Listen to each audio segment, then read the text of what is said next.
Hey, you. What up, Fight World? It's your boy Ego, and I'm back with some more boxing. Oh, yeah. We back. Testing. Y'all hear me? This thing on? This thing on? This thing on? Yo. If y'all can hear me, press the number 7. You dig?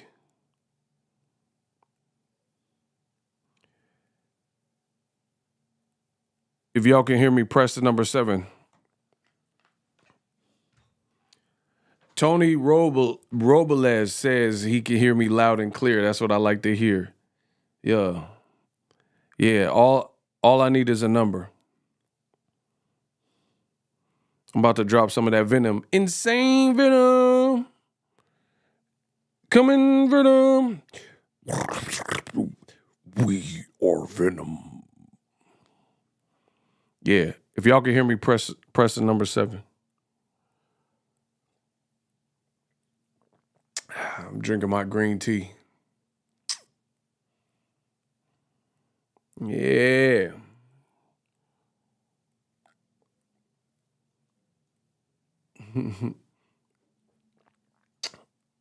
I got a question.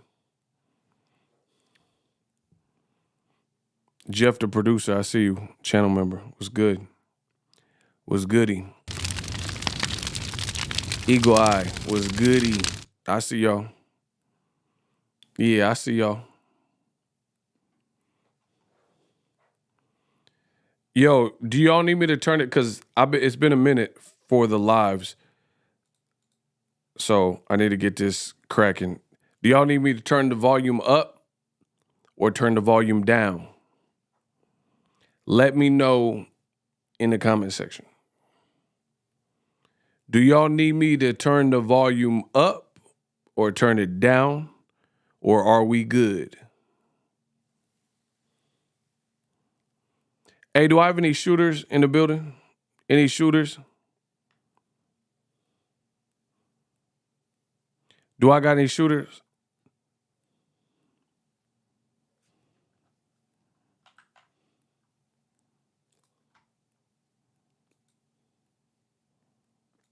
All right, y'all hear me good? Perfect.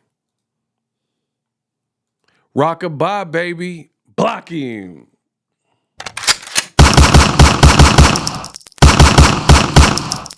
Boxing Ego the GOAT, y'all know that. The best in the business, and it's not even close. Listen, I sat back and watched. The game is trash without me. I sat back, played observer, seen what was going on. I can assure you, I can't leave boxing alone. The game need me. The game is trash without yours truly. That's a fact. Tony says the volume is perfect, so we're going to keep rocking. Listen, I ain't been on my live bag. You dig? I ain't been in my live bag, so I don't know if the levels are good and stuff, but it sounds like y'all can hear me. I got a question.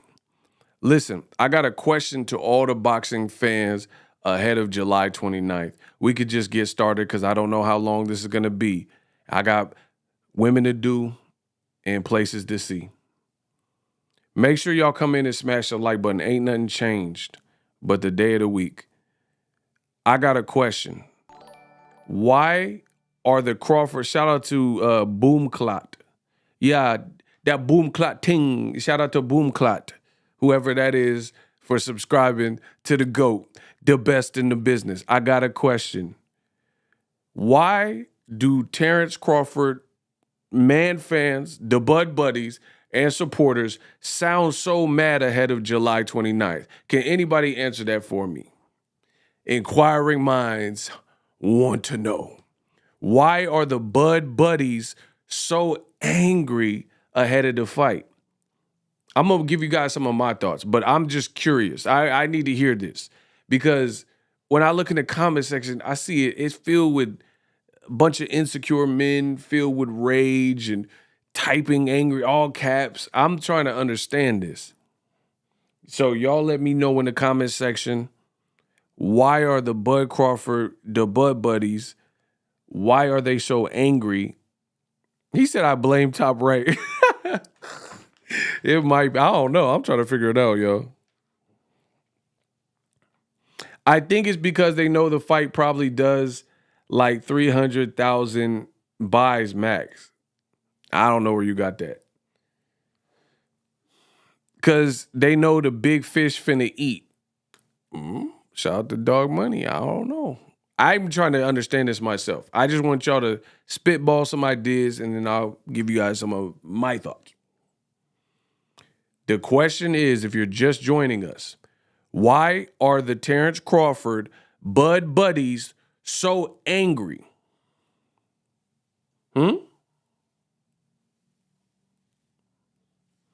I need y'all to let me know that in the comment section. Why are they so angry? Because the way I look at it is like this. I keep seeing the Bud Buddies and their prophecies. They're saying things like Errol Spence will get decapitated, Bud's gonna knock him silly and knock him out. Why are you mad then? You should be happy. You should be happy if that's what you feel. If you listen, I'm gonna say it again.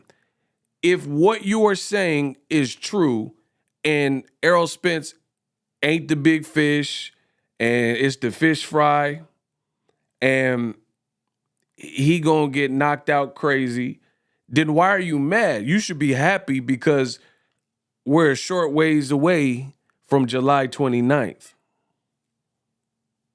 Shout out to Dog Money. He said, for real, they had extra venom lately. Weird.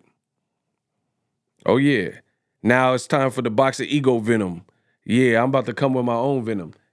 I'm just trying to understand. Like, listen, we doing great on the channel. The money is up. The money is up. My CPM is crazy. We doing numbers. So believe that. So I peruse through the comments. I don't always get to look at the comments because I'm BOXINGEGO. I got a lot of stuff to do and I get too many comments. But on certain like Errol Spence Crawford videos, a lot of people get it. And shout out to all y'all at home that understand and get it. And when I when I say these things, like Wilder say, when I say these things that are all true and all fact, the Bud Buddies seem to be mad. They seem to be mad. Oh, get off Errol's dick. Oh, why you say that? Bro, let me get something straight. I've been doing this boxing double-digit years. And I'm the best in the business. There is no one on this planet that is going to stop me from giving my take on boxing on my channel. Y'all must understand that. This is my channel. I built it along with great fans and supporters from the ground up. This is called YouTube. This is not WeTube or We In It Together Tube. This is called YouTube. That means you, AKA me. This is MeTube. So on my channel, I talk about whatever the I want. I see some of the comments. They like, oh, you hate Crawford. Bro, why would I hate Crawford? He's a good fighter. He can fight. But it's still not going to stop me from saying what I believe because he's a good fighter. On YouTube, AKA MeTube. Where I get to, like, what did they say in the Rick Ross song? You wasn't with me shooting in the gym? Y'all wasn't with me shooting in the gym? I built this. Listen, what's the difference between an idea and execution?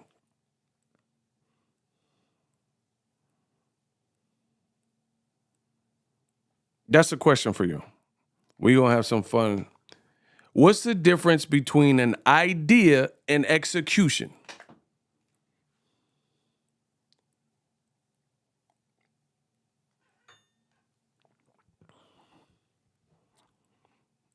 What's the difference between an idea and execution?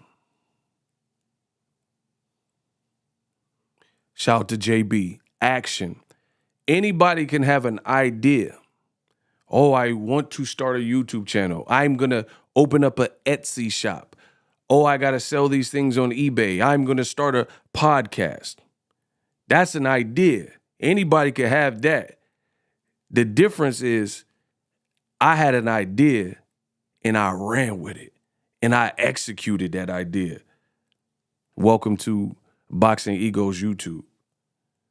I don't just have ideas. I execute. That's the difference between me and some of y'all. These ideas is free flowing. I'm creative. I've been this way since a kid. The difference is I bet on myself and I executed. So I'm for sure finna talk my talk on my channel. Now, when y'all get 300,000 subs on your channel because you executed, Then y'all can worry about the content. Until then, I'm going to keep coming out with the content that I want to come out with. Yeah, because say it with me, I executed. I broke it down to actionable items, and then I executed. I just handled that. I got to be the best, man. I got to be on everybody's list. Let's get it. So now that we established, hey, make sure y'all smash the like button. Now that we established, hey, y'all got to smash the like button. Now that we established, I talk about what I want on my YouTube channel. Now let's get to the nitty gritty. Back to what I was saying. Why are the Crawford fans so angry? If you believe in Crawford or you support him and all the stuff you're saying in the comments, you should be happy because we're a little over a month out from Spence Crawford. So it leads me to believe that many of the people are starting to get a little jittery and they don't believe what they're saying. Because if you believe what you are saying, then you should stand on that and you should be happy. You dig? Do I remember when I had a Amir Khan freestyle? What is that? I don't remember that.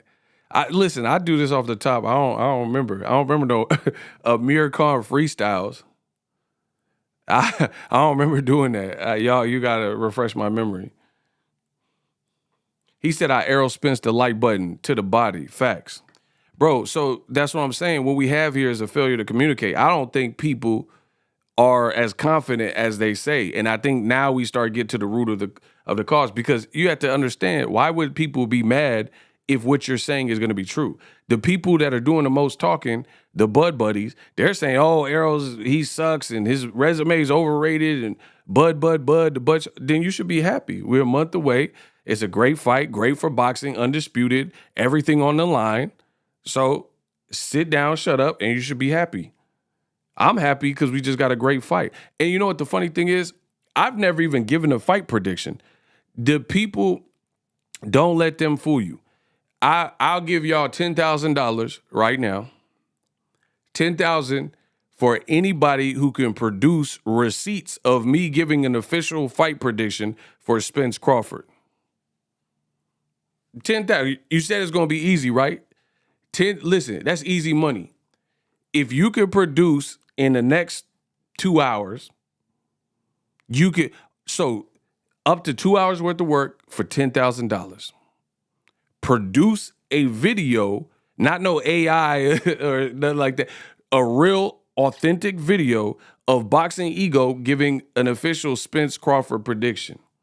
Oh, that's right, y'all can't. Because I haven't given, I know what I say because I'm there when I say it. I haven't given an official prediction. I haven't said a prediction at all for Spence Crawford. See, now we starting to enter the GOAT territory. That's why I had to get on live and talk my jive. You see what I'm saying? Bro, you all, 10,000, it's supposed to be easy. People would just assume you know who I'm picking or why I'm picking the person, but you don't know. Most muff don't know ish about boxing. They showing don't. Block, fight for life. Yeah, you're going to be fighting for your life when the shooters come. Get them out of here.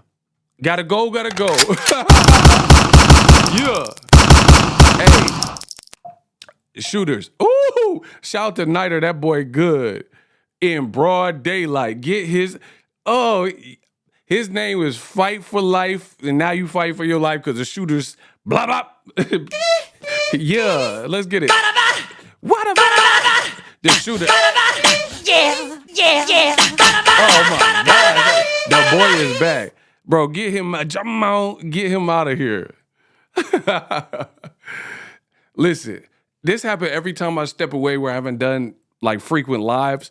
I guess y'all think y'all gonna catch me like slacking. I stay on my job. This is easy. I've been doing this since the womb. Y'all ain't gonna catch me lacking. I'm still sharp. I practice every day. Whether I'm doing lives or not, stop playing. Man, shooka. I'm the Michael Jackson of this. I'm the king of pop. My shooters go pop. Let's go. Shot by Nolan, what's good? Shooka. These jive turkey sucker fools thought they would, man, stop playing, bro. King of pop with it. Anyway, next. They only here to cause distractions. So why are the Bud Buddies, why y'all so angry? If what y'all saying is true, all that barking, all that shoot 'em up y'all be talking, then y'all should be happy. Y'all should be happy. But they're not. So there's a deeper rooted issue and we got to get to the bottom of that. So when your boy Ego, I make videos, Terence Crawford was on The Breakfast Club. We gonna rehash it. Huh? We gonna rehash it. Terence Crawford was on The Breakfast Club. Charlemagne the God asked Terence Crawford, he said, did your Dennis Ugas, but he messed up his name. But basically what he was getting at, he was looking at his notes. He said, did Ugas beat you? Crawford was forced to tell the truth. Tell the truth. Tell the truth. Tell the truth and admit that Ugas beat him. I make a video about it. Charlemagne asked it. Listen, so peep the setup. Charlemagne asked it in front of Crawford. Crawford had to tell the truth or lie on camera, which would have been all bad. He did the right thing and said, yes, your Dennis Ugas beat me in an amateur. Why are the Bud Buddies mad? That's all fact. I played the tape for you so you can hear it. So you can hear Crawford admit that he lost to Ugas. Now we just getting started, y'all. Don't go run it off. He beat him twice, y'all, in the Pan Am games. Bro, he beat him. Crawford, I'm going to just give you guys like an overview. You guys can go watch it. I'm going to paraphrase. Block Chop Soto. Yeah, you out of here. We gonna chop you up. Tell the truth. Get him out of here, bro. Listen. Do you guys see I'm setting the stage? I'm talking boxing, they talking feelings. Everything, name one thing I said, this is what I'm noticing with the Bud Buddies. They don't like to be told the truth. Just like Errol Spence named the truth. Tell the truth. That's what I'm trying to understand. And hopefully by the end of the stream, y'all can help me understand. Ugas beat Crawford as an amateur. No biggie. It happens. You lost. Don't be mad at Ego because Ugas beat Crawford. And Errol turned Ugas into a Cyclops. Now, I know my thing. Ego, personally, I don't believe in triangle theories. Boxing is not a mathematical equation where you just 2 + 2 and pull these numbers out to determine who's going to win a fight, right? You can't do that. You can't do that. However, the point I was making in the video is Terence Crawford and the Bud Buddies, but wait, there's more. They use strawman arguments like triangle theories to supplement and support Crawford's greatness. That's the point. So what do I mean? I'm glad y'all asked. Crawford will say stuff numerous times. And if you watch Crawford in his interviews, you will have seen him say this. And if you don't, then you either A, don't watch Crawford, or you're lying. Those are your choices. Crawford says stuff like, he said it to Errol at the press conference. They did 2 stops. It was either LA or New York. Terence Crawford keeps saying, I fought Sean Porter after you when he wasn't a champion and he was on a 400-day layoff and he was a podcast porter. I beat him worse. And what did I do to Sean Porter that you couldn't do? If I'm lying, I'm flying. Is that cap or fact? Does Crawford keep reiterating the fact that he did something by stopping Sean Porter, even though Kenny Porter did it, you know, but he stopped him, on the record or whatever, box rec. He stopped him. Did he say, I did something to Sean Porter that you couldn't do? Is that cap or fact? And if you say cap, you getting blocked because I know it's facts. You dig? I know it's facts. So I know you're cap. Moving on. Didn't Crawford also say, hey, look how I handled Kell Brook? That would be, hey, block Chris Carraway. Yeah, my shooter's going to put him on the gurney. You getting carried away. Let's get it. Get him. Oh, my gosh. I told you. Yeah. All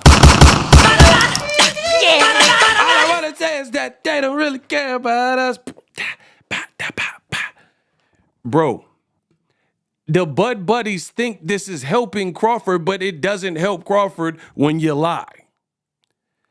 I would hate to have a fan base that has to lie to try to defend me. And that's the irony of this whole thing that we're breaking down like an ounce of glue. Smash the like button.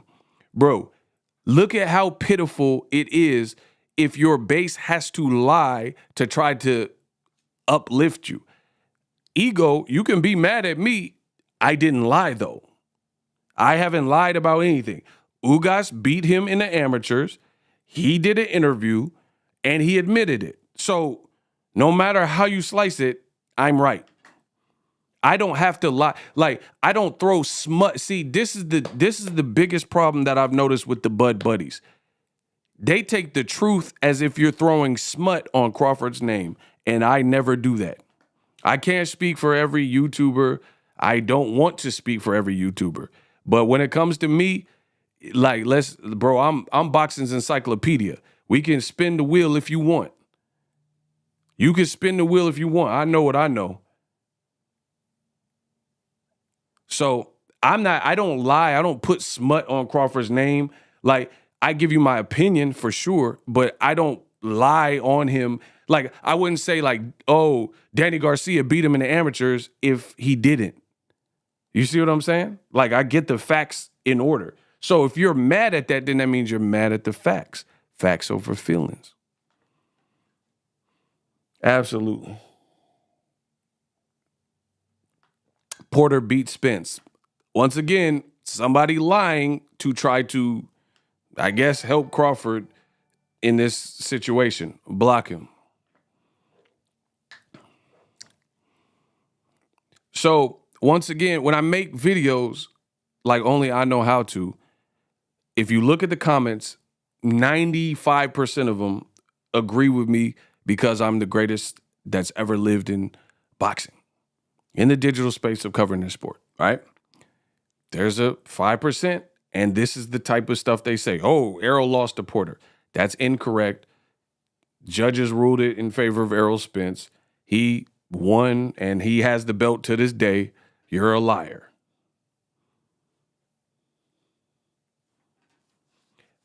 Errol Spence did lose to Castano in the amateurs.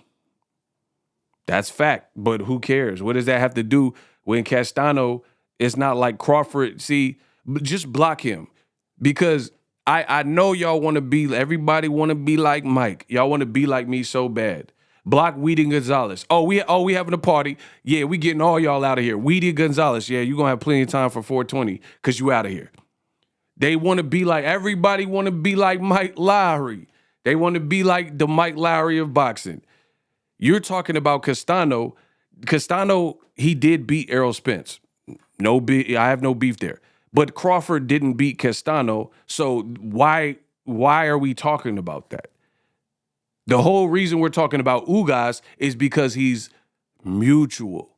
He's a mutual opponent, and Crawford and his team like to use triangle theories when it's convenient. Omar Figueroa beat Errol Spence. But what does that have to do with anything? It's not just about, oh, you lost in the amateurs. It's you lost to a, say it with me, mutual opponent. Y'all got to learn to keep up because y'all really will get left.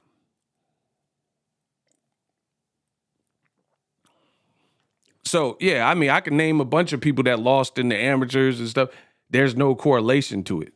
Like if you just start throwing names out, I'm talking about Ugas because that was Errol Spence's last opponent. You dumb son of a.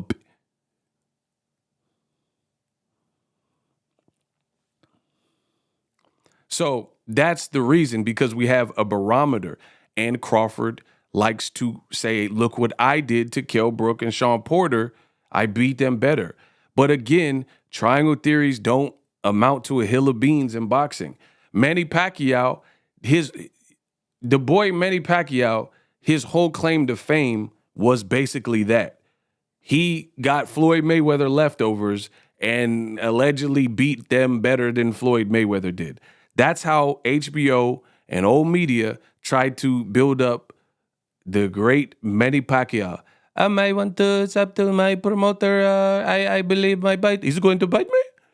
That's literally, that was the MO. And this is, now we're getting to the top ranked stuff and the HBO stuff and the propaganda, the old media. Now we're starting to get into that. That's exactly what they did to Pacquiao.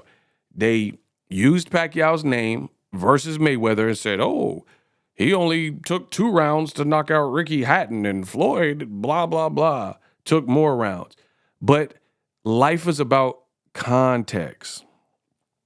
Y'all, listen, if y'all miss my lives, y'all got to get the likes up, because there's multiple reasons I haven't been going live that much, and there's going to be some changes. We'll just leave it at that, because the lives are going to now cost y'all. Listen, this is a business. Y'all know me. I'm a businessman. Y'all know me because you find me at my place of business. This live game is going to cost you, because I got to justify my time. So it's going to cost you. Y'all get to it. Anyway, that's how they built Pacquiao, bro.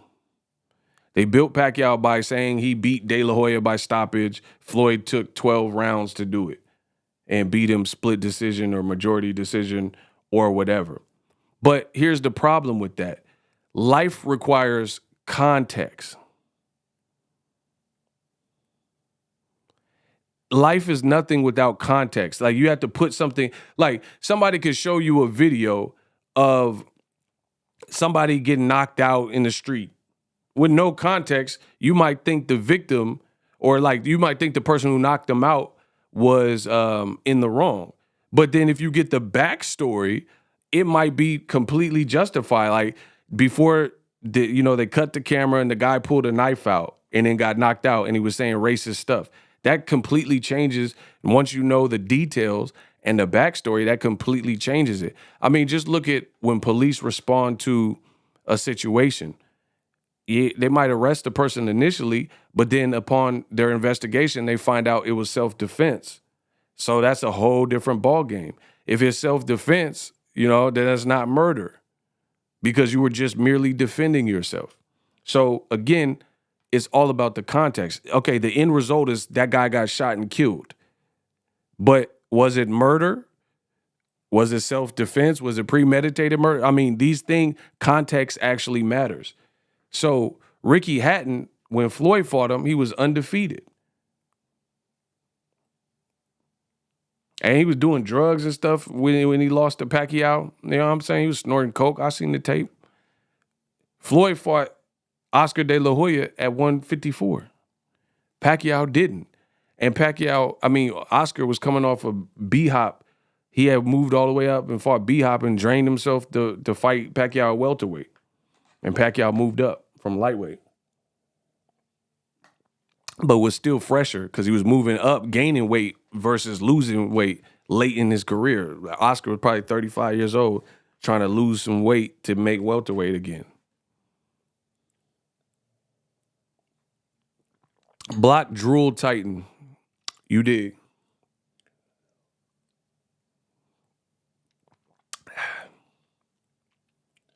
Y'all getting blocked up.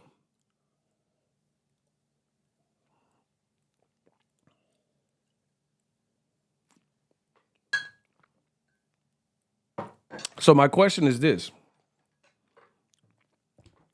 How come when Crawford uses a triangle theory for his convenience, his fans run with it, but then when you talk about Ugas beating him, which is basically a triangle theory, they get mad and they say, stop deriding Errol Spence? Ain't that funny? Ain't that funny how I don't come from that. I come from what's good for the goose is good for the gander. What's good for the goose is good for the gander. If you want to use triangle theories, we using all the triangle theories. I'm using all of them. There ain't no picking and choosing. So that's the point of the whole Ugas situation. Does that infer that Errol Spence absolutely beats him because he bashed up Ugas's eye and knocked him out? You know what I mean? No. But at the same time, neither does Crawford saying, oh, look what I did to Porter. Look what I did to Kell Brook. Who cares? You fought non-champion versions of both guys. Boop, that part. So listen, for all the dum-dums out there, all the dumbbells that need to get lifted up out the chat, that's a bar. All the dumbbells that are ready to get lifted, I'm going to ask you a question. If you lie, you die. Goodbye. Did Crawford fight a fresher version of Kell Brook? If you lie, you die. Goodbye. Answer honestly. We playing the truth game. Did Crawford fight a fresher, better version of Kell Brook? Yes or no? Okay, hell nah, heck no. What else? If you lie, you die. Goodbye. Okay, everybody's saying no. See how the truth game bring the truth out? Everybody's saying no. And if you say yes just to be contrarian, you will be blocked. Because that's not what we doing. Okay, so when I say these things, y'all say, oh, Ego, you're biased. Oh, you're biased for Errol Spence. Maybe what I'm saying is just the truth. Like, it don't have nothing to do with being biased or you love Errol Spence. You didn't fight the fresher Kell Brook. And for some reason, Crawford is still trying to convince people that him knocking out Kell Brook was better. Like, bro, just look at simple logic. You knocked out, you're like, oh, Kell Brook was coming off 2 eye. No. Listen, Terence Crawford, this is his logic, y'all. Terence Crawford said, listen, this is funny. Y'all got to listen. This is funny. I'm about to cook. Okay. Terence Crawford's logic was Kell Brook was coming off the Triple G loss and his eye got messed up in that fight. That's true. However, he was undefeated at welterweight and still a champion. Errol beat the dog crap out of him and messed up his other eye. Then he had a downward spiral where he says he considered retirement and he was doing drugs and substance abuse and he was basically an alcoholic and he said he felt like no one loved him. Later on in the pandemic, the year of the pandemic, he fires his train or stops working with Dominic Ingle. Actually, Dominic Ingle refused to train him because he said he's not training him for that Crawford fight. He wasn't working with Eddie Hearn. During the pandemic, Top Rank got him, and they was beefing behind the scenes. And they got Kell Brook, and Kell Brook was washed. He hadn't fought in welterweight in multiple years. There's no way. So just listen to logic. Crawford is saying, oh, but he was coming off the Triple G loss, which means that was true. He was coming off the Triple G loss. Errol battered his other eye. So you think you fought a better Kell Brook when both of his eyes got decimated by 2 separate guys back to back, and then he fought at a higher weight and wasn't even making the welterweight? Come on, bro. There's no way you can make that make sense. If you're trying to say Errol Spence fought damaged goods Kell Brook, then who did you fight?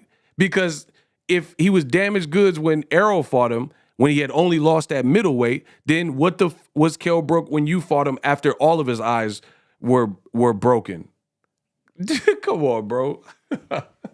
This is too easy, bro. This is too easy. I'll make this look good. I'll make this look pretty, bro. Bro, that doesn't make sense. Like, I'm good if you're going to say someone's damaged goods. All right, fine. He was damaged when Errol fought him. Okay, so you fought him years after that, and all of his eyes were gone. then he must have been really washed. There's no way you can, but that's not what Crawford is saying. What Crawford is saying is, oh, look what I did to kill Brooke. That's what he's saying. That's why we have issues, bro. Like, that's why we have issues where I don't see eye to eye with that logic because it's not logical. You see what I'm saying? You can't say, brag about I beat Kell Brook better than you, but you beat a non-champion version after all of his eyes were gone. Years later when he wasn't even fighting at welterweight.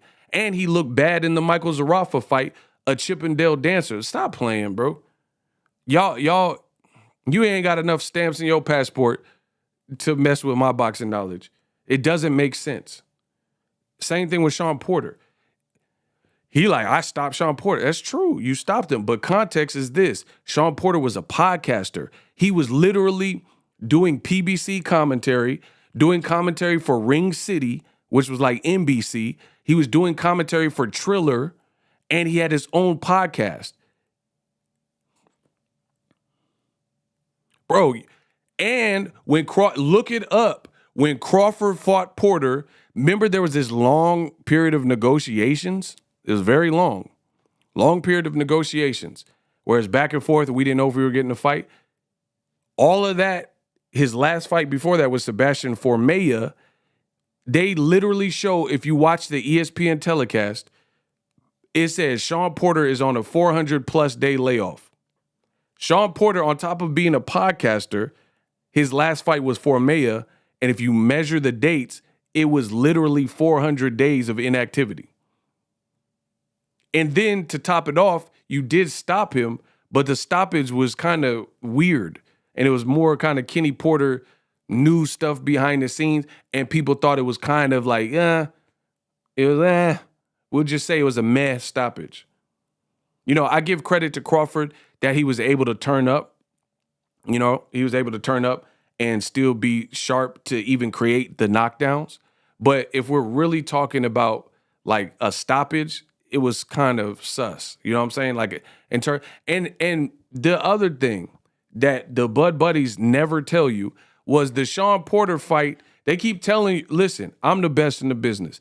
The Bud Buddies keep telling you how Errol Spence was in a tough fight. He was in a tough fight with Sean Porter.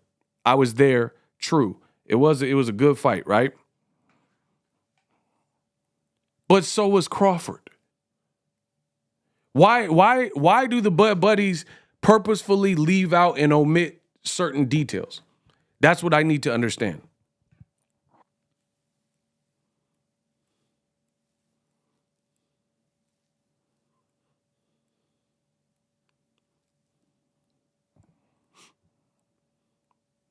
Wasn't they both off a layoff? You look it up. Why you asking me? I ain't your dad. I ain't Google. You look it up.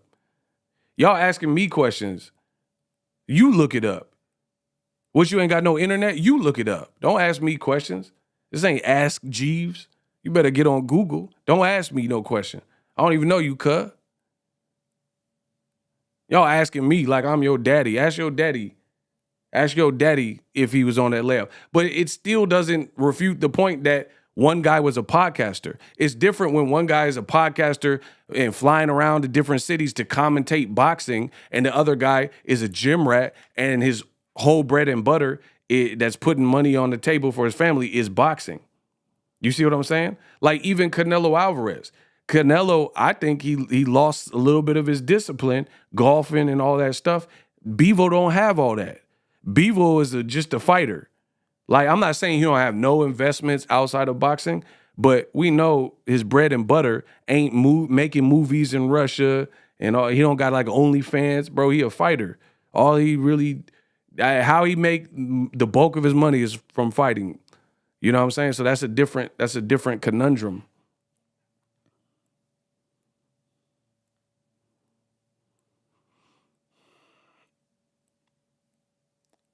Hey, block the Drool Titan. How he even back here, bro?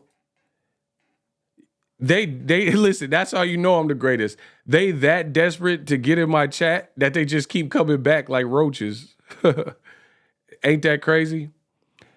Bro, they want to be in my chat so bad that they build millions of accounts just to keep coming back. That's crazy. I knew I was popping, but god dang, I'm really that guy.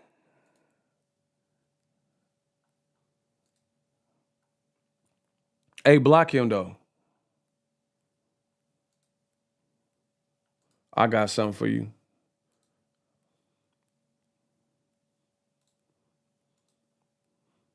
Yeah, y'all ain't gonna stop this show. Yeah, I got something for that. Yeah, I got what you looking for. They only here to cause distractions, I keep telling you. Niter, we had to put on the electric fence. They don't know how to act. So anyway, people keep talking about how Errol was in a competitive fight with Porter. So was Crawford. I'm lying. I watched both of them. I was at one of them. Am I lying? Is that cap or fact? I'm not denouncing that Errol was in a close fight or a competitive fight with Sean Porter. That's not what we're arguing. What I'm asking is it cap or fact that Terence Crawford was in a competitive fight with Sean Porter up until the stoppage? That's what I'm asking. Is that cap or fact? The Bud Porter fight was competitive. Sean Porter wasn't getting blown out. And if you say he was getting blown out, then you're a liar because Bomac, the trainer and mentor or whatever of Crawford, told Crawford, and I got it on tape. He told Crawford, "Hey, you down on the scorecards." Crawford's like, "No, I ain't." How you gonna tell? Bro, Crawford, he just in his own world sometimes.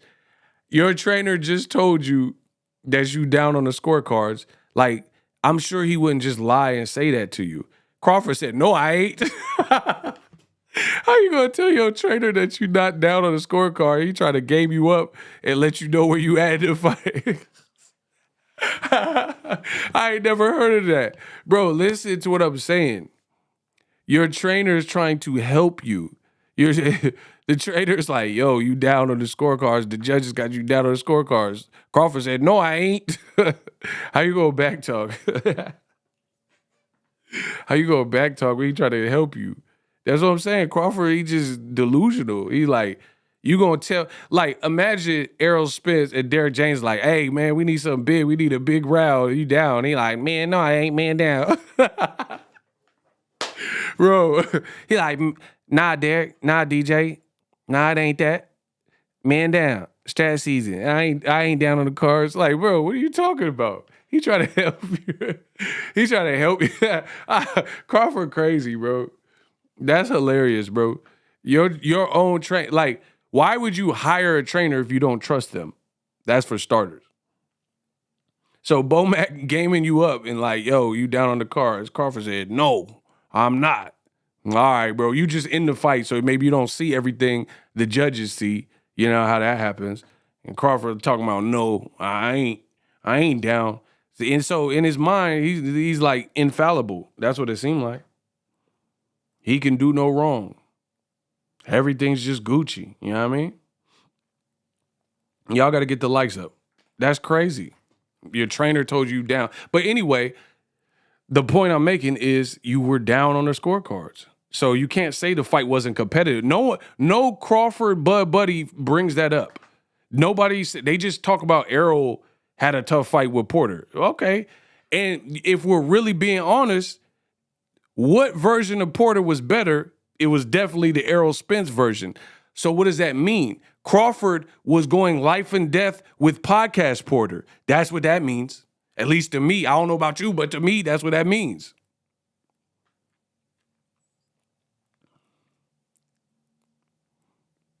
Bro,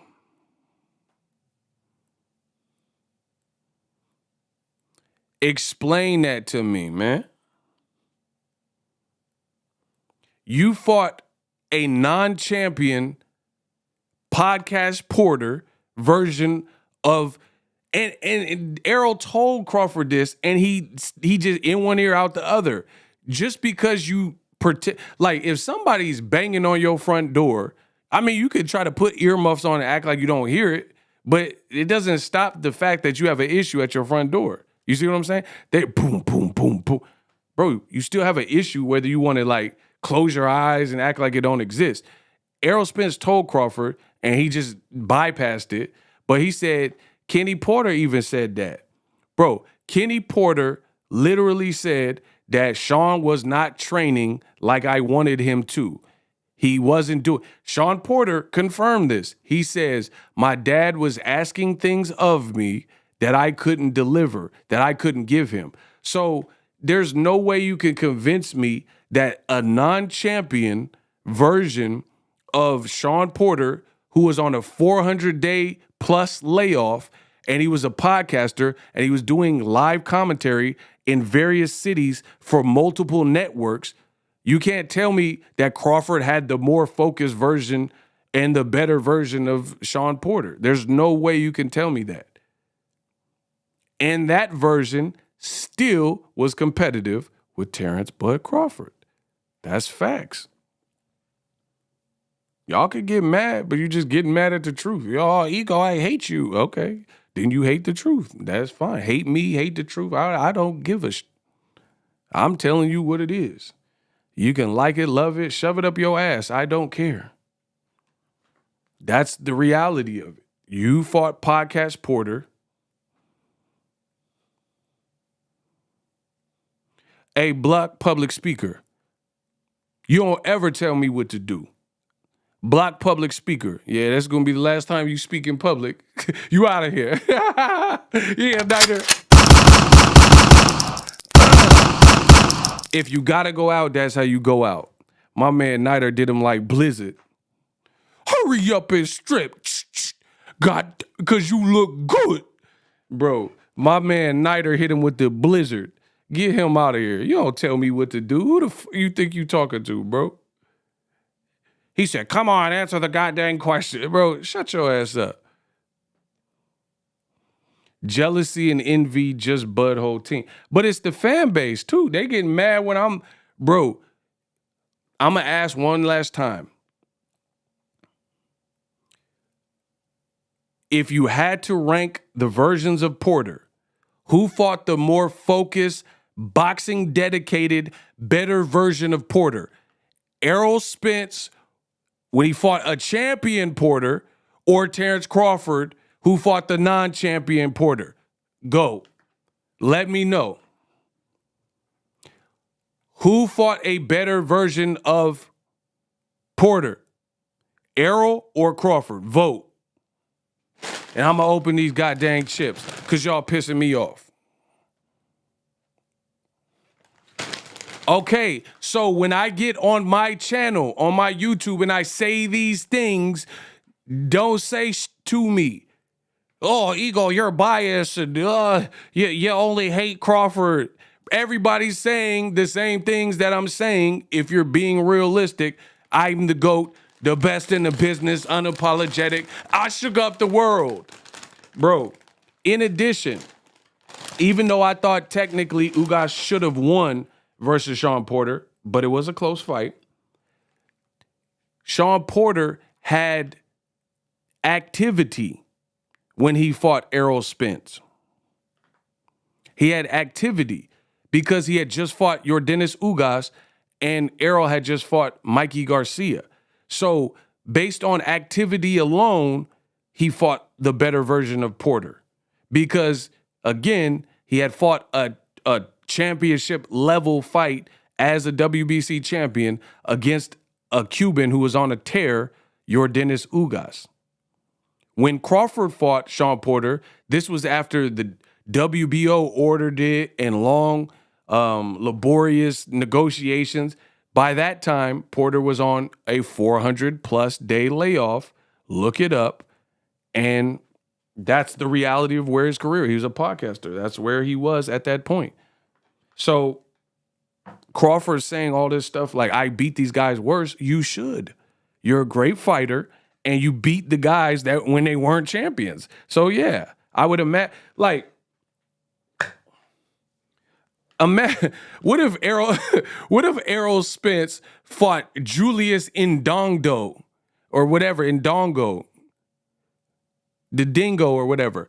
Bro, what if Errol Spence fought him after Crawford knocked him out in the third round? I was there. What if Errol Spence fought him and that was his claim to fame? And he was like, man, I man down Julius Indongo in one round. Bro, I would say the same thing to Errol. I'd be like, get the out of here, bro. See, people are like, oh, you're being biased. I'm consistent. If Errol Spence was bragging and his best win was Julius Ndingo, Dongo or whatever, Congo,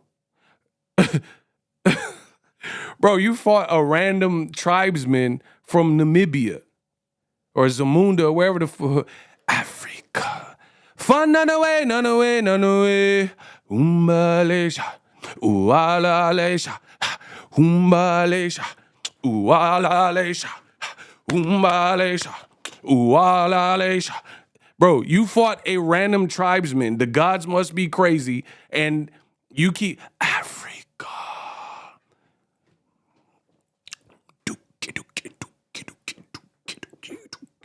Umbalesha, ualalesha, umbalesha. Uwalalesha, umalesha. Bro, bro, you fought a dog, Dingo, whatever his name is. You fought a random guy from Namibia, wherever he from, bro.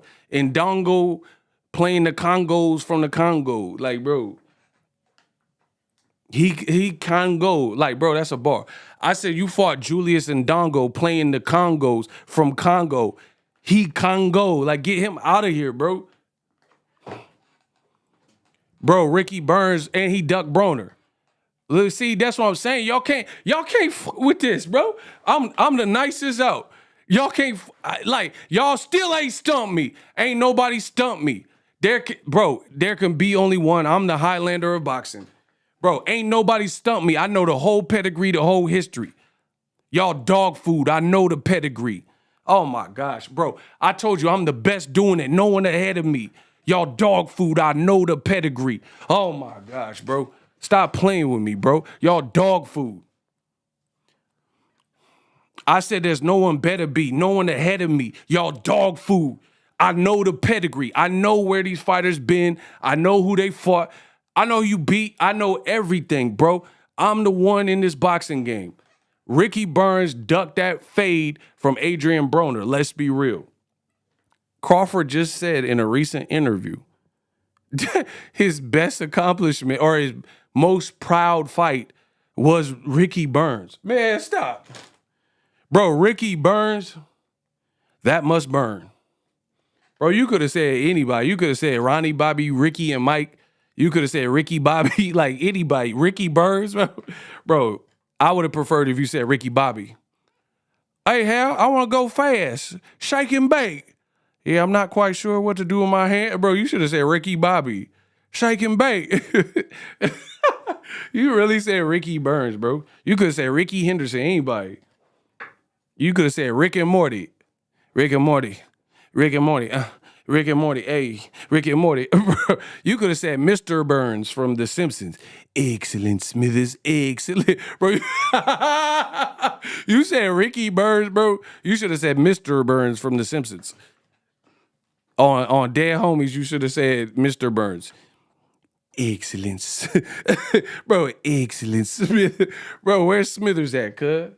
Bro, where's Smithers? Bro, this man said his best crowning moment. I mean, I kind of get it because he was saying that's the first time he became a champion. But still, Ricky Burns, cuz?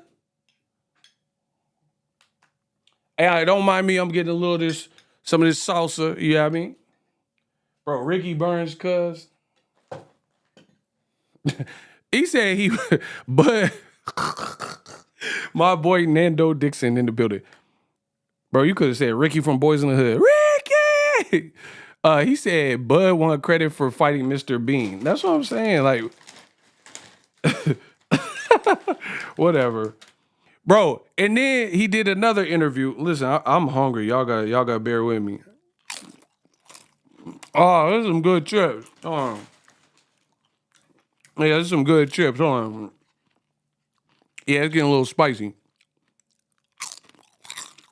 All right. Yeah, I'm gonna smack in y'all ear. Listen, I do what I want. I'm gonna smack in y'all ear. I'm gonna talk with my mouth open. Y'all still gonna listen and still pay me. You dig?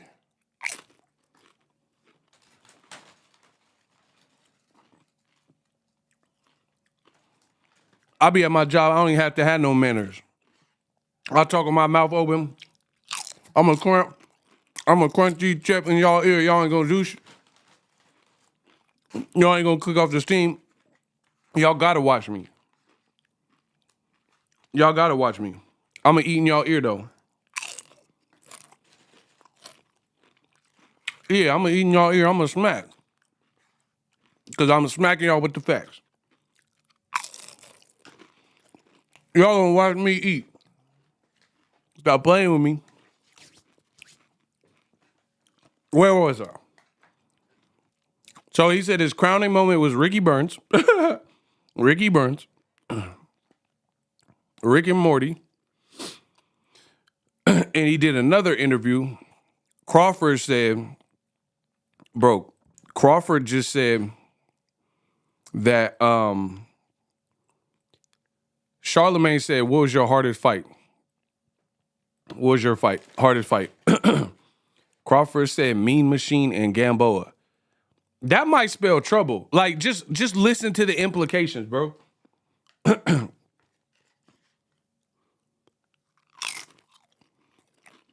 Yeah, you better get them Doritos, girl. These chips is hitting. I'm gonna eat this chip and I'm gonna say it again. Ain't that no disrespectful, bro? Nando said Ego is eating Bud's resume, all tomatoes. Bro, you wrong. Bro, he said the tomatoes in. Bro, Nando must be stopped. Bro, my guy Nando, he has to be stopped. There's no way. He said I am eating Bud's resume on camera, all tomatoes. Hey, that was a bar, bro. Listen, hey, you wrong for that, bro. This man said I was eating Bud's resume. I'm gonna take another bite out of his resume real quick. Hold on, cause this is good. Look, he said I'm eating Bud. Y'all crazy, bro. Oh, that was funny. And my thing is this: even if you like Crawford, the joke is funny. Yeah, Crawford fans act like they don't want to ever laugh. It'd be a funny joke about Errol, I'll laugh. Crawford, I'll laugh. It's funny. Crawford fans be like this. Yeah, it wasn't funny. That really wasn't funny. Yeah, get back to the stream. Yeah, I don't even care about all that. Bro, they be mad. Like, why y'all so mad, bro? Anyway, listen to what I just said. He said I just ate a miracle. Pause. Y'all tripping. Y'all said I'm doing mukbangs. That's hilarious. Hey, I'm the king of the boxing talking mukbangs. Yeah, I'm the new mukbang champ. Yeah, let's get it. I'm just hungry, yo. Okay. I'm gonna say it again. Y'all hilarious. Get the likes up. Please smash the like button. Bud said the win that meant the most for him, or like his best win basically, was Ricky Burns. And I don't know if it was the same interview, but it was one promoting this fight. He said his toughest fights were Mean Machine and Gamboa. That's concerning, bro. Bro, that is concerning. When he said that, if you're like pulling for Bud, you got to be concerned with that. I'm not saying you don't have a chance, but that is concerning. Mean Machine? Bro, listen to, okay. This is why it's concerning. I'll just break it down. I'm going to break it down. Smash the like button. The reason why I feel it's concerning is Bud is like 35, 36-ish, like right around there. And he fought Mean Machine in probably 2019. So he was in his 30s. He was literally in his 30s. You got a guy like Virgil Ortiz, and he's like 22. Listen to what I am saying to you. Virgil Ortiz, 22 to 24. I don't know his exact age, but whenever he fought Mean Machine, he was probably right in that grip of age. He hasn't fought nobody, Virgil Ortiz. He ain't fought like an in-prime person. The closest to that will be his actual upcoming fight. I'm looking forward to it. With Amantis Stanionis, right? Amantis Stanionis, that's his first, to me, that's his first like real test where you could look at it like, oh, Virgil Ortiz might lose this depending on how he boxes. He might win, might lose. It's like a good fight, right? So you got Golden Boy putting Virgil Ortiz in with guys like Mean Machine in his 20s. Crawford is 30, 6, 35, and he would have been fighting Mean Machine at some like early 30s. And he's saying that's his toughest fight?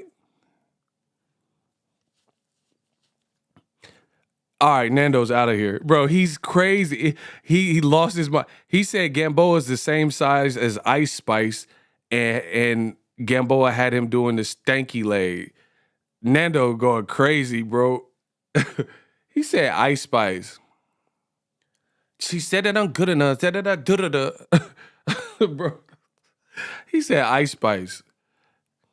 He said Crawford fought a munch. I'm done, bro. Y'all too funny. Bro, I'm really saying that's concerning, dog. And you're saying, listen to what I'm saying. You literally just said, y'all tripping with this Ice Spice. You thought I was feeling you? That munch. Ate it for breakfast, I ate it for lunch. Like, bro, Gamboa said, you thought I was feeling you? Y'all hilarious. All right, listen. Bro, you just said Gamboa is one of your toughest. Bro, he named 2 fights. He said Gamboa and Mean Machine. So your tough fight was 135. Crawford came in over 150 pounds. I remember everything. I think he weighed 152. It was 152 to 155 the night of the fight. Gamboa did not rehydrate as much as Crawford.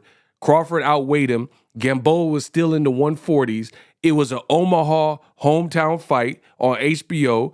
Crawford was the guy they were really pushing, and Gamboa came from the lighter divisions, and he had been dropped by, I want to say Michael Farinez. Like, he got dropped by a couple people. I remember watching Gamboa, and he just get dropped, right? And you're saying Gamboa is one of your toughest fights? But here's the kicker. I know I'm the best in the business, and I think you guys know that too, that no one has really put this into perspective. Shout out to Kenichi. No one has really put this in perspective, yo. But I've been in this game for years, and it made me an animal. There's rules to this. I wrote you a manual. So he just admitted one of 2 of his toughest fights was Gamboa at lightweight, and a guy who really wasn't a career lightweight. He came from the 120s, featherweight and stuff, right? Whatever. Just to prove that Gamboa was much smaller, him and Mikey Garcia was a thing. Listen, y'all got to hear me. Many moons ago, when 50 Cent was still in boxing, SMS Promotions, I remember it all, he had Yuriorkis Gamboa, right, as a signed fighter. It was when 50 first kind of like, Mayweather got out of jail and 50 broke away and started beefing with Floyd. So it's years ago. The fight to be had back then was Mikey Garcia versus Yuriorkis Gamboa. The irony is Terence Crawford fought Gamboa, and Errol later fought Mikey Garcia after he had moved up in weight, right? Mikey had never been dropped, and he was undefeated, and he was a champion at 40. Well, actually, he was a champion at 35, and he had beaten Broner at 40, and so he had Lipinets was at 42. So Mikey had fights at 40. Everyone keeps like, oh, he was so small. He had been fighting at 35 or 40. Stop it. Stop it. But the point I'm making is Mikey Garcia and Gamboa were supposed to fight each other.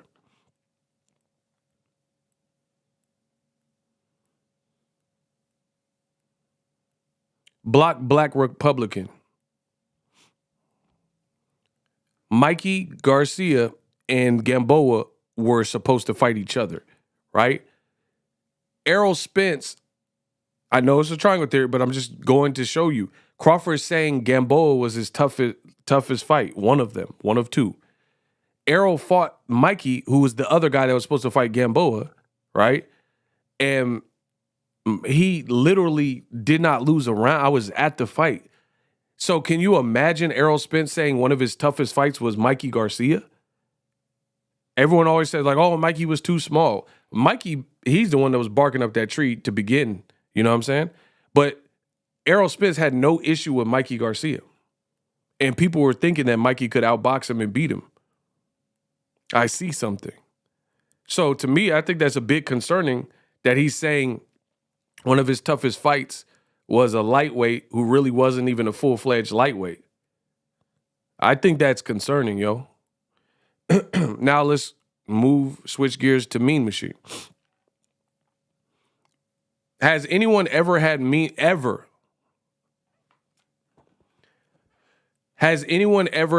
Machine in their top 5 in the welterweight division?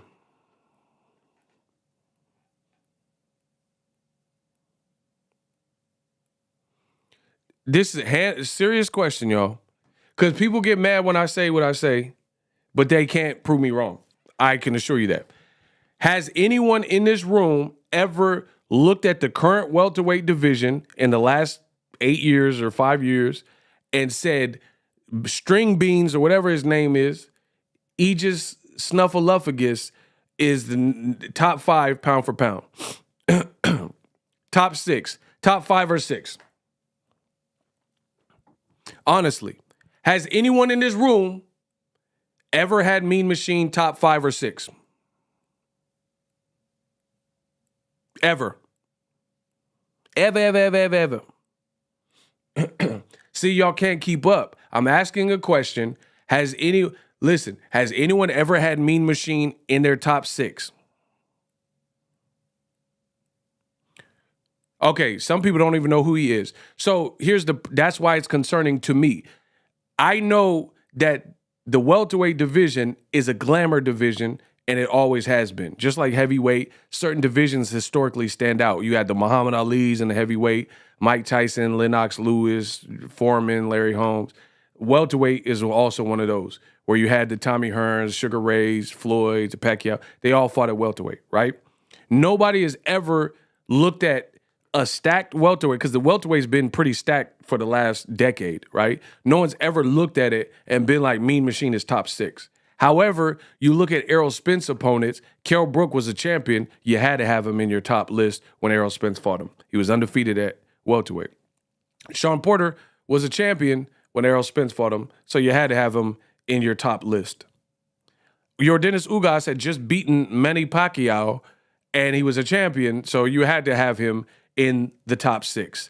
Danny Garcia is a storied fighter, so you had to have him in your top 6, and Errol was coming off a car wreck. So you see why this is concerning. Mean Machine has never, ever been in the top 6 of boxing. Everybody that Errol Spence fought had to be in the top 6. Like, not everybody. Like, Ocampo wasn't, but he was just a mandatory.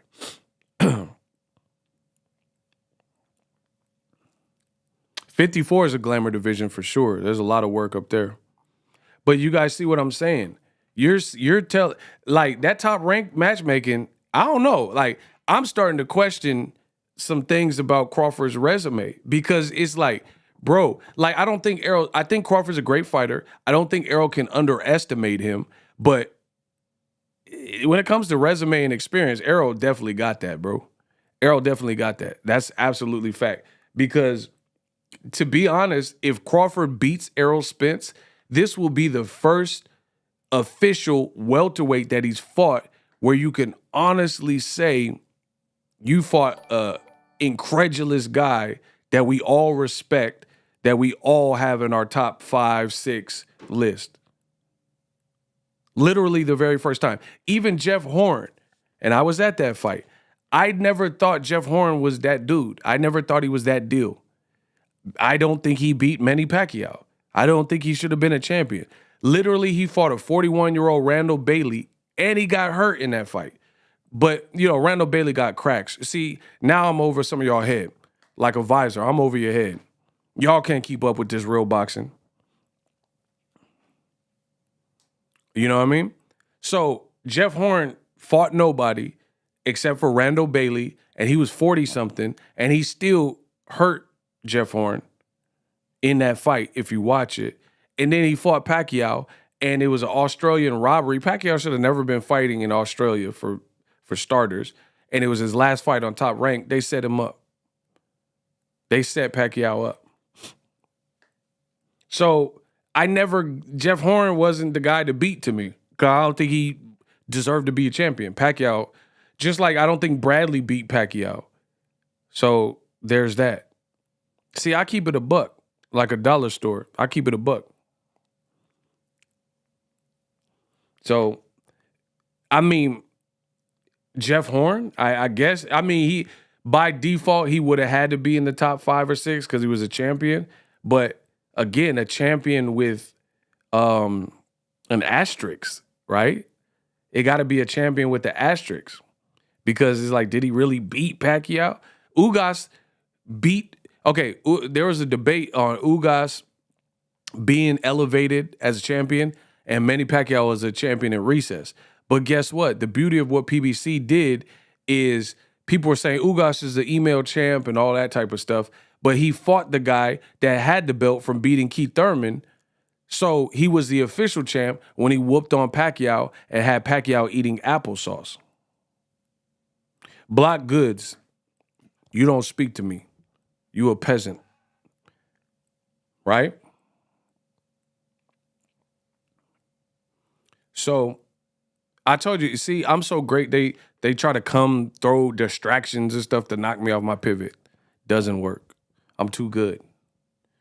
Ugas definitively beat Pacquiao, and that was a consolidation of the WBA belts, proving that he was the rightful champ. And I thought he beat Sean Porter, so he should have been the WBC champ. So realistically, if you think about it, Errol Spence should have been fighting Ugas for 2 belts, because Ugas, I thought, beat Sean Porter, and he definitely beat Pacquiao.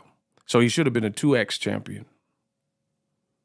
Crawford has not fought a champion since Jeff Horn, and again, the champion you fought was not that deal, and he was coming off a questionable performance that he got hurt, and a lot of people thought he didn't win, including guys like Teddy Atlas. So I said what I said. Crawford, this will literally be the first fight where Crawford fought where you have to give him respect in the welterweight division. All them other guys is all like, were they past prime? Did they get shot in the leg? Jeff Horn with the asterisks. These are all facts, y'all. These are all facts. Like, you have to look at the resume, especially at welterweight, is questionable. 35 is questionable. 40 is really kind of questionable too, but there was a couple good wins in there. You know what I'm saying? So Crawford's resume really is not as light. Bro, listen to what I'm saying. Virgil Ortiz fought Mean Machine, and he's like 20-something, 24 years old. And he's about to fight Stanley Yo. Oh, like, okay, put it this way. Let's say they were, hold on. I just thought of it because I'm a genius. I'm actually a genius. Smash the like button.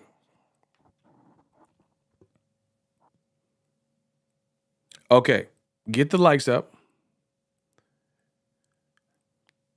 If Virgil Ortiz, I'm just saying hypothetically, let's say negotiations went nowhere and we weren't getting Spence Crawford next, right? can y'all please listen?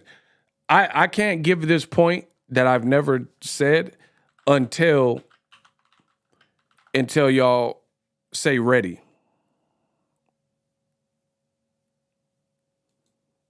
Because this is too much of a hitter.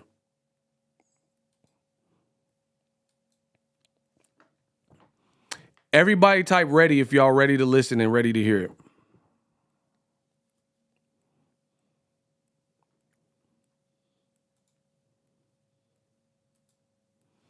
Okay. Put your thinking caps on. Pretend Spence Crawford is not scheduled.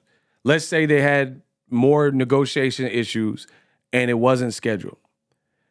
Virgil Ortiz is scheduled for July to fight Stanionis, who's a very good fighter. I just looked it up.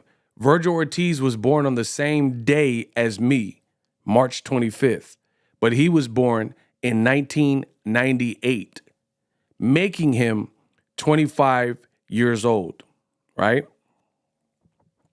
Follow me. If Crawford didn't have Errol Spence scheduled, and if Virgil Ortiz beats Stanionis at age 25, because they're about to fight next month, and he's 25. He just turned 25 in March, right? So follow me. Would Crawford have a better welterweight resume? Like as is, if you just look at Crawford's resume from Jeff Horn to David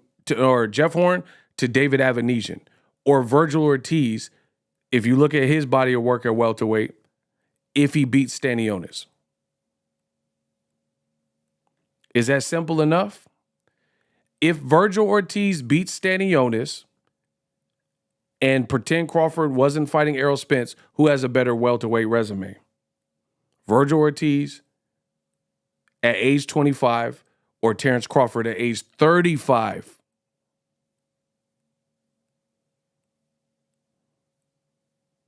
That's up for you.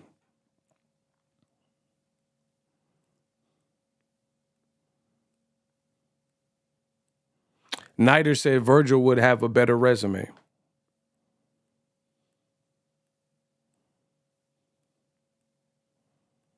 I would agree. Because they both fought Mean Machine. They both fought Mean Machine.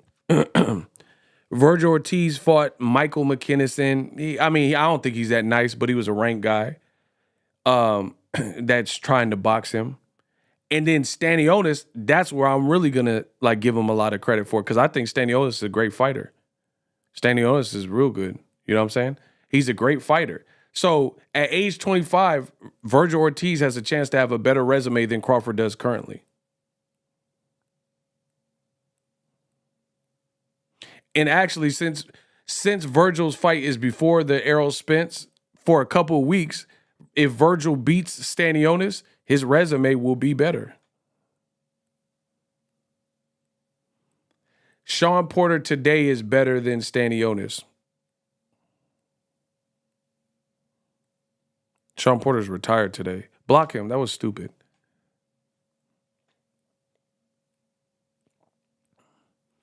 How is Sean Porter today better and he's retired? Like, what does that even mean, bro?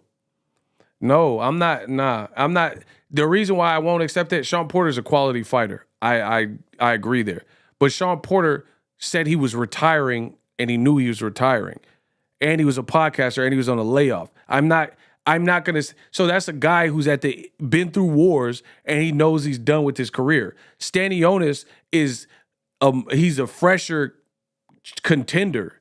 He's not podcasting. He's not thinking about retirement. No, I reject your deposit. Block him. Get him out of here. Bro, Sean Porter's a quality name, but he had been through so many wars, he said he knew he was retiring. You're in different spaces of your career. That's like a college freshman versus a college senior. The college senior's been at that school for 4 years and, you know what I mean, like had classes and withdrew from classes. The college freshman is going to be excited because they just got to college. It's completely different. Avanesian was in the top 10. All right. All right, bro. Y'all desperate as hell. All right, he was in the top 10. I mean, Otto Vilene was in the top 10 when Fury fought him. It's not just about top 10. I don't care about some weirdo rankings. Like, that's not the baseline of what I'm saying. There's a lot of guys that get ranked. We know quality. Without the belts, without the rank, we know who's good, bro. David Avanesian lost to Lamont Peterson. I was there. It was on the Broner Granados card. David Avanesian is not that guy. You are not that guy. You're not that dude. Porter had hip surgery before he fought Crawford. That's what I'm saying. Like, bro, we're talking about different career trajectories and points. It's different. Yeah, Avni Yildirim was ranked, but he sucked. Like, he's not that dude. Come on, y'all struggling. Y'all struggling. Like, y'all should be able to easily. Man, okay, here's another question. If Danny Garcia fought every single body, listen, y'all got to pay attention. If Danny Garcia fought every single person that Crawford fought, when Crawford fought them, so under the same conditions, they were the same fighters, what would Danny Garcia's record be?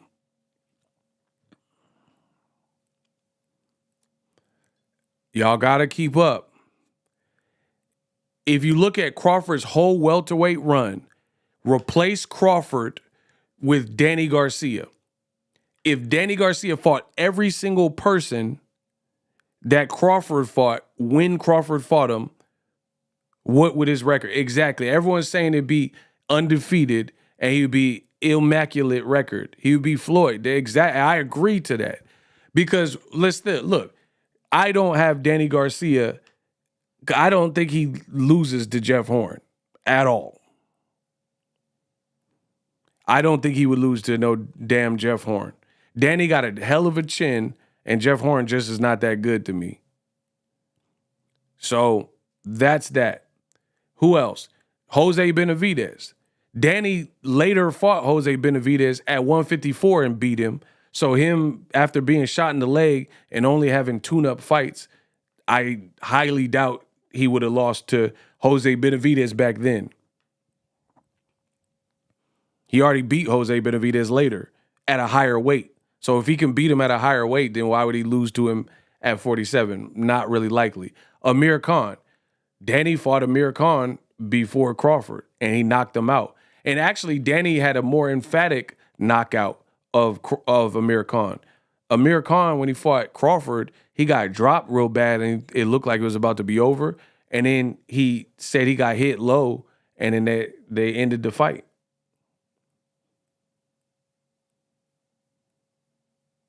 Right? Mean Machine. I don't think Danny loses to no Mean Machine. Virgil Ortiz beat Mean Machine, and he don't have the experience of Danny Garcia. I don't see Mean Machine beating no Danny Garcia. Kell Brook. At the point, like prime Kell Brook, I think that would have been a better fight. But at the point where he hadn't had made welterweight, I would have picked Danny Garcia for sure. And then who else? Sean Porter. Danny, I thought he beat Sean Porter when they fought. And Danny didn't fight Podcast Porter. So if the fight was close when Danny actually fought Sean Porter, which was before Crawford, right?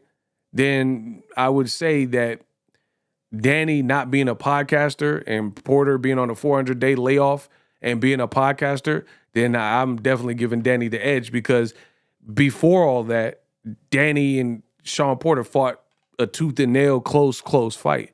So I think the circumstances, long 400+ day layoff, he was traveling, doing commentary and podcasting. He had surgery on his hip and arthritis and all that. Yeah, I would pick Danny because Danny fought a fresher Sean Porter and it was super close. Nando said he thought Danny beat Thurman and Porter. That's what I'm saying. So basically, Crawford is bragging that his resume is great. Crawford's team is bragging that his resume is great. But if you think about it, I mean, I really don't know anyone top that would have lost to the people Crawford fought when he fought him. Like, let's say Jaron Ennis. If Jaron Ennis fought every single person Crawford fought under the conditions that Crawford fought them, so Amir Khan, he was 2 fights removed from being annihilated by Canelo.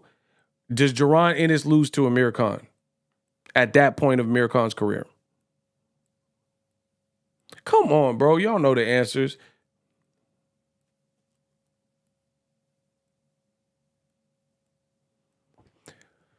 If Jaron Ennis fought every single person when Crawford fought him, would he be undefeated or would he have lost? Bro, he's not losing to no Jeff Horn because he's already fought guys better than Jeff Horn and destroyed him. He's not losing to Jose Benavidez with one leg. He's not, Amir Khan don't even have the chin to deal with Jaron Ennis's power. Mean Machine, come on, bro. Virgil Ortiz, another young fighter, and Jaron Ennis is like more athletic. Like Virgil Ortiz hits hard, but he's not athletic. Like he not like wave, like you know what I'm saying? Like you see a little bit of Roy Jones in what Ennis is doing, bro. Man, Jaron Ennis would be undefeated with Crawford's resume. I mean, he's undefeated now, but I don't see him losing to nobody that Crawford fought. And Sean Porter said he overrated. And then Jaron Ennis was like, fight me then. So Jaron was about that smoke, trying to fight Porter too. If Jaron Ennis, I firmly believe that. And please print that. If Jaron Ennis fought everybody that Crawford fought, every single person that he fought when he fought him, I don't think he loses any of them fights. So we went through Danny Garcia and Jaron Ennis, and most people would deem that they would have a perfect record too. And then like you look at like Crawford, all stoppages at welterweight. If Jaron Ennis fought all those guys same terms, I would pick him to have all stoppages too. Because the only guy he didn't really stop recently was the Karen dude, and that dude was like survival mode running. So yeah, he didn't stop him. Mean Machine don't survival mode run. You know what I'm saying? So I truly believe Jaron Ennis would obliterate every single person. And like an Amir Khan, whatever Crawford did to Amir Khan, like how it ended, it wouldn't have got that far. It would have been over like probably one round. I'm not even being funny. It would have been like whenever Amir Khan got dropped in the first round, Jaron would have ended Amir Khan. He don't have the power. There's no way. Jaron is like, he looked like a middleweight. It's over. Amir Khan, he'll probably retire on the spot. That would have been ugly. That would have been ugly. I think even Jeff Horn, whatever round Crawford got Jeff Horn out, I think Jaron would do that a bit sooner, to be honest. Same terms. So anyway, it's hard to argue when Errol Spence is like ranking Crawford's resume low. You know what I mean? It's just like you haven't fought the guy. Like this is what Top Rank kind of does, if we're being honest.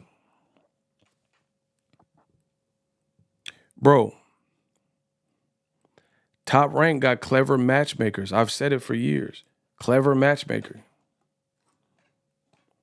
Like I didn't even remotely think Crawford would lose any of those fights. Like at all. Like put it this way. If somebody that didn't know boxing, they was like, yo, Ego, Crawford's fighting Amir Khan. Should I bet on the underdog? I would tell him absolutely not. Like, you know how some bets would be kind of worthy of gambling on the underdog? Some fights where you're like, hey, you know what I mean? Like, Katie Taylor's the favorite, but Amanda Serrano could beat her. You know what I'm saying? Some fights are like that. Like, it wouldn't be bad to put a little money on the underdog. I would never put any money on anybody that Crawford fought at welterweight or 35 or 40. Bro, okay, put it this way. I'm going to say it like this. In Crawford's whole career, would you ever have put money on any underdog? Like, expecting that this could pay off? And if so, who was that person?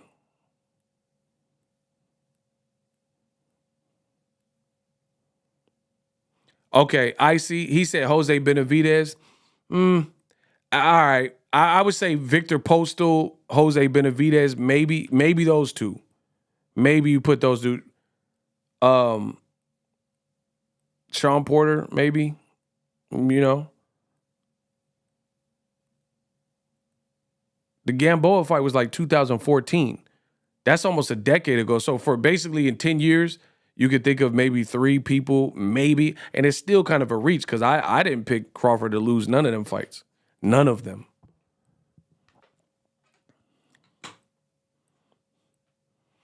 And I remember like people were like, oh, but what about Errol Spence? I didn't believe it, but there were people who were acting like they thought Mikey Garcia could beat Errol Spence. I was here. I had a channel, bro. I had a popular channel. There were truly people who were commenting and doing videos saying Mikey has what it takes to, because remember Mikey, he went to Snack and he was doing them pictures flexing and stuff. People were like, oh, he's packed on the size well and he's a smarter boxer. There were people saying that. After you see the outcome, it's easy for everybody to say, oh, we knew this was going to happen. That's what everyone does.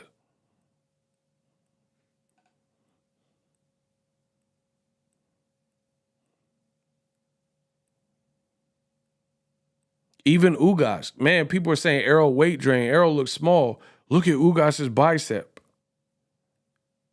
That's what they were saying. They were like, look how big Ugas's bicep is. Look how much bigger he looks at the weigh-in. People really thought Ugas could beat him. Danny Garcia. Now, whether it was because of the accident or not, there were people that thought Danny Garcia, because they were saying, if you remember, they were saying Errol can't take a punch. He just got in this vicious accident. So even though that's from occurrences outside of the scope of boxing, it was still a threat because people thought Errol wouldn't be able to take a punch. So they're like, damn, Danny's not really a tune-up. If he catches you, it's going to be bad because you're not healed up and you're not the same from the accident. So Errol Spence has been there. He's been in those predicaments where there were a section, at least, of people that thought he could lose. Crawford really hasn't had that. And I know partly because he's a talented fighter. Part of it's because of that. But it's not all that. The other aspect is because you're who you're fighting. Because I'll tell you what, if Terence Crawford fought Virgil Ortiz, or if Terence Crawford fought Jaron Ennis, or if he fought Errol Spence, then there will be a section of people that think those guys can beat him. If Crawford were to fight Jermell Charlo, there's going to be people that think Jermell Charlo's too much. So part of it is that Crawford is a dope fighter and a good fighter, but the other aspect of it is you're not fighting, you just didn't get the top tier fights. You see what I'm saying? Like, who disagrees with that? If Crawford was scheduled to fight Jermell Charlo, Errol Spence, Virgil Ortiz, Jaron Ennis, is there anybody I named where it would be 100% of people in agreement that Crawford wins all those fights? Absolutely.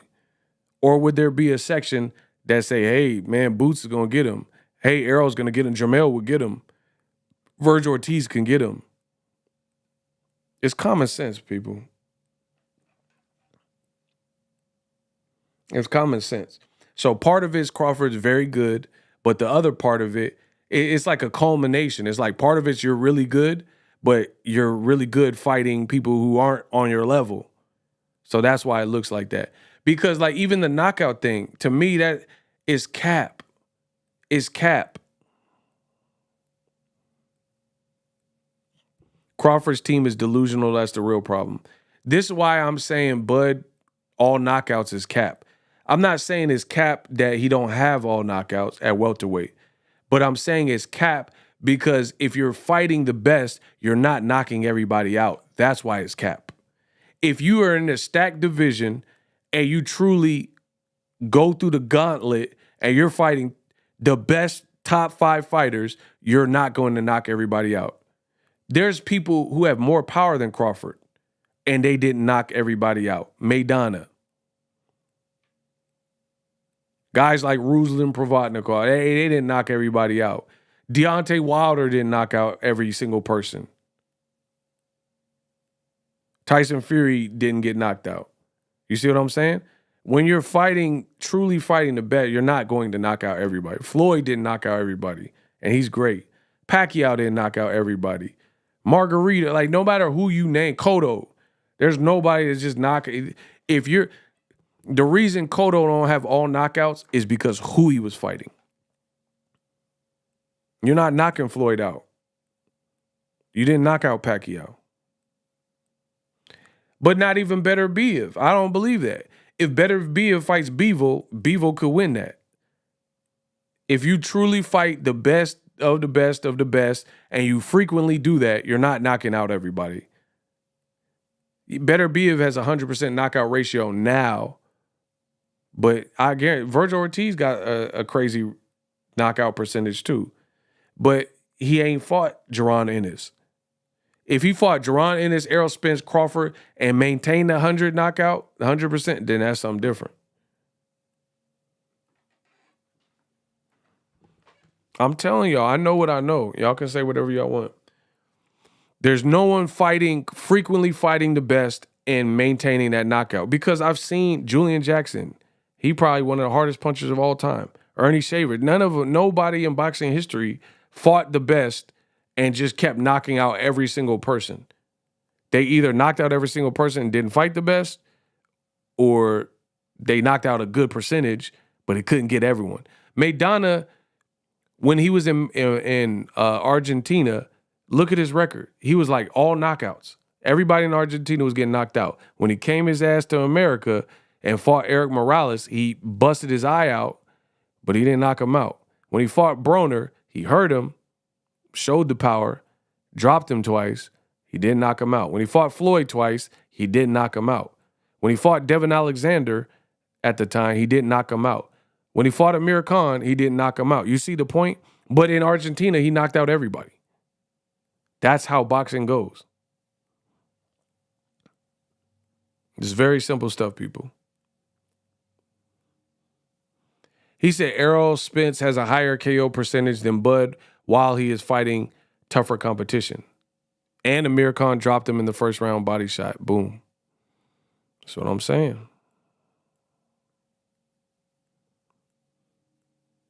Oscar De La Hoya didn't knock out every single person. He knocked out Gotti. He didn't knock out Floyd. He didn't knock out Pacquiao. That's what I'm saying. He didn't knock out B-Hop. He didn't knock out Felix Tito Trinidad. Felix Tito Trinidad got legendary left hook.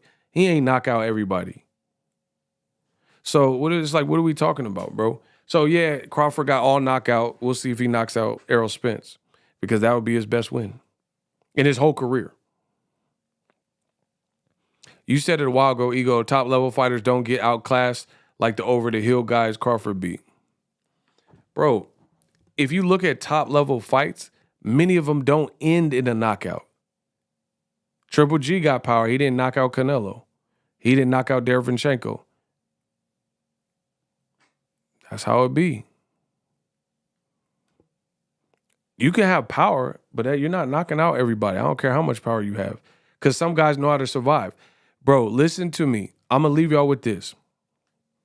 Look at the last 10 years, the biggest fights, majority of them, there are no knockouts. Mayweather versus Pacquiao. Nobody got dropped. Nobody got knocked out. Canelo versus Cotto. Nobody got dropped. Nobody got knocked out. You look at Canelo versus Triple G. Nobody got dropped. Nobody got knocked out. All three of them. Nobody hit the canvas, though. In 3 Triple G fights, nobody hit the canvas. Nobody got knocked out. And Triple G was like kind of washed when he fought him in the third time. Still didn't get knocked out. David Benavidez, Caleb Plant. David was putting paws on Caleb in the last rounds. Nobody got dropped. Nobody got knocked out. Floyd versus Canelo, absolutely. Nobody got dropped. Nobody got knocked out. When you're fighting the best, it's literally not going to happen. Just like, it does happen, like Tank versus Ryan. But then Ryan we didn't really even know where he was. He was just a big name more than a story. He'd never been a champion. You see what I'm saying? Caleb Plant been a champion. That's why it was hard for Benavidez to actually finish him in the 12. That's how boxing is, bro. Brian Castano and Jermell Charlo won. It's hard to, you know what I'm saying? When you fighting the best of the best and like everything counts, it's Spence Porter. I mean, there was a drop in that fight, but nobody got knocked out. That's what I'm saying. It's like when you're truly up against the best of the best, like you're not always going to get a knockout. It's very hard to do that. Some guys obviously better than others, but it's hard not to. I think Crawford is very good, very talented fighter, but his all knockout ratio is a combination of being a special fighter and a great fighter, but also who you fought. Because if you feed a lot of powerful guys a steady diet of top rank fights that they gave Crawford, that level person, then it'll be all knockouts. They'll be all knockouts too. I mean, even look at Canelo John Ryder. That's a recent fight. John Ryder is not that talented to me. I mean, he got heart, but he's not that good though. You see what I'm saying?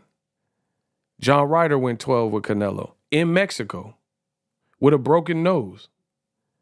So you mean to tell me Canelo got 60 fights, 60 plus fights, right? Hear me out. Hear me out. If I don't know boxing, then I don't know it. But y'all gonna hear me out. Canelo got 63 fights, and he couldn't get a John Ryder out in Mexico with a broken jaw or nose. His nose was broken. You see what I'm saying? And John Ryder was winning some of the late exchanges and late rounds. But Crawford got all knockouts. So how come Canelo got double the Crawford fights, and he got power, and he had the hometown advantage? He couldn't knock out this one feisty guy. That's what I'm saying. You're not going to knock out everybody. And John Ryder's mad limited. Mad limited. Now, the only way to prove me wrong is if Crawford fight Charlo, Errol, Jaron Ennis, and Virgil Ortiz, Stanionis winner, and he knock them all out. And then I'll be like, all right, this dude, nobody can survive 12 with him. But you ain't fought no one close to any of those names that I said, really ever. So that knockout thing will end. I can assure you. Yeah, Lomachenko, Devin. Nobody got dropped. Nobody got knocked out. Just you guys do the math. I left you with that. I appreciate y'all for rocking with me. It feels good to be back. You know, just support the channel. Support the channel. Deuces. I'm about to eat, and I'm out.